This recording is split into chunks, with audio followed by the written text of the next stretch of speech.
Welcome to episode 251 of Clarity Compressed. My name is Paul J. Daly. I'll be your host, and today we're going to talk about why you should sweat the small stuff.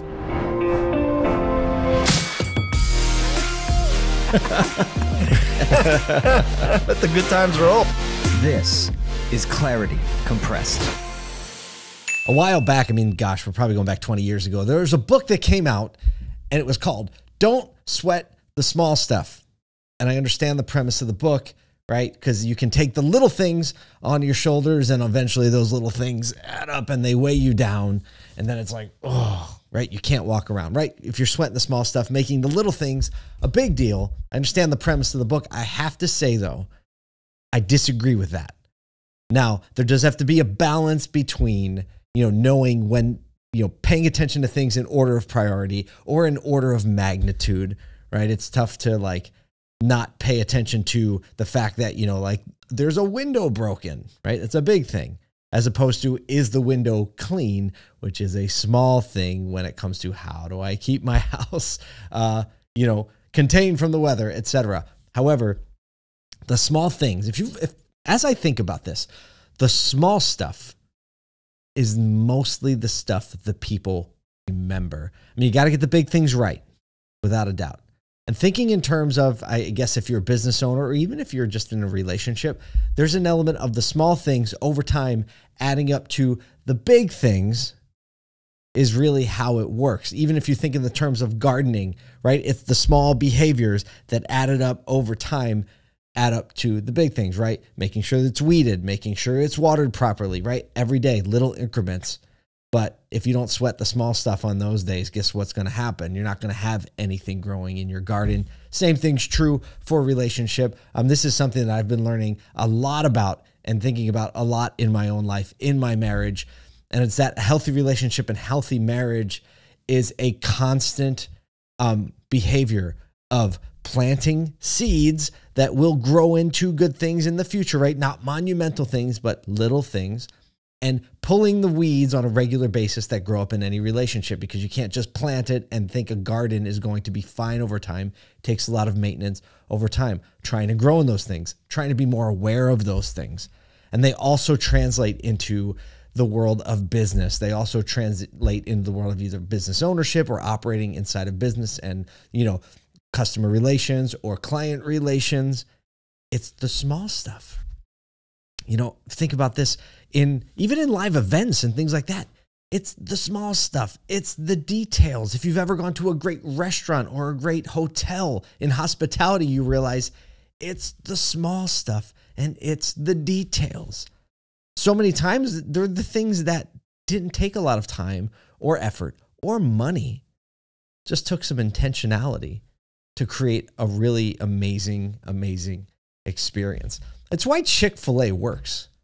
If you've been to a Chick-fil-A, you realize the difference. There's a seismic difference between a Chick-fil-A and a McDonald's, and a Chick-fil-A and a Popeyes on average, right? You might have some really great operators every now and again with a McDonald's or a Popeyes. So I'm not saying you can't, but Chick-fil-A has normalized sweating the small stuff. The little details they've made a part of their process. Everyone knows they say my pleasure instead of thank you, right? And everyone else can say my pleasure too, but what they've normalized is the mindset behind it is when you say my pleasure, you're really here to serve the guest,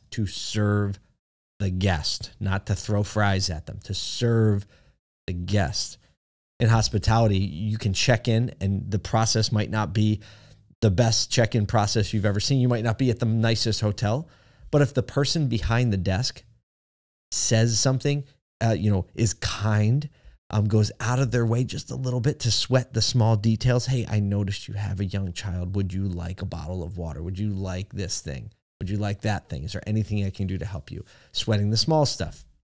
When you're at a live event, making sure that you don't mail it in on a little detail. Right? We're doing a webinar. One of my companies, ASOTU, Automotive State of the Union, we're putting on a webinar for a company that offers video marketing, ad placement, OTT. I don't want to get into the details of it, but basically they can sell you space so that when someone's watching, they're streaming television, you'll see a commercial, right? So they can sell the ad placement there. And we're putting on this webinar, and everyone knows that like, hey, when you log into a webinar, there's a countdown timer, and you kind of the webinar, or maybe there's not a countdown timer sometimes, and then it'll start at the time it's supposed to start if everything's going fine. And so we're like, okay, we need a countdown timer there. Well, how do we then make that a little bit better? What do we do? Actually, let's sweat the small stuff. Let's actually put some really fun car commercials in there, so when people are waiting, they'll actually be surprised with a funny commercial and a laugh, and they'll show up into the webinar ready to go, in a good mood. Guess what? It doesn't cost us any more money to do that. It actually costs us very little time to make it happen. But what it did take is intentionality for us to think, how can we sweat the small stuff to make even that part of the experience a little bit better? So I don't want you to feel like every little detail, if you don't get it right, then you're a bad person or you're not doing well, right? I know what it's like to feel that way. But what I do want to turn your attention to, what are some of the small things in your life, some of the small stuff that you can sweat? How can you sweat some of the small stuff that's going to make a notable difference? It could be in how you relate to your kids in the morning when they're on their way to school or packing your lunches. How can you pay attention to a few small details that will actually make a difference over time? Can you put a note in the notebook? Can you start the day with a hug? Can you make sure that, when you see someone for the first time that day in your family, that you don't just let it go by, that you just give a little bit of intentionality to that morning hello or the morning hug? There are things all over. And I think as you think about it for a second, there are things all over, whether it's relationship with your family, your coworkers, things you're doing, maybe if you work remotely, things you're doing on Slack or via email, that if you just sweat the small stuff a little bit more, it will make a massive, distinctive difference in the way everything else works and everything else compiles. I like to think in terms of hospitality, with restaurants and hotels and travel, and how just the little things sometimes make the biggest differences. So I hope that you catch the drift of what I'm saying today. I hope you don't understand that I'm not saying that if you get details wrong, small stuff, that you should throw it in your backpack and carry it around with you. But I am saying, with a little more intentionality, a little more thoughtfulness about what's actually going on, I think you'll be able to make a massive jump forward over time if you just sweat the small stuff a little bit more. Thanks for spending some time with me. I hope we can sweat some of the small stuff together, make a big difference over time. I will see you next week.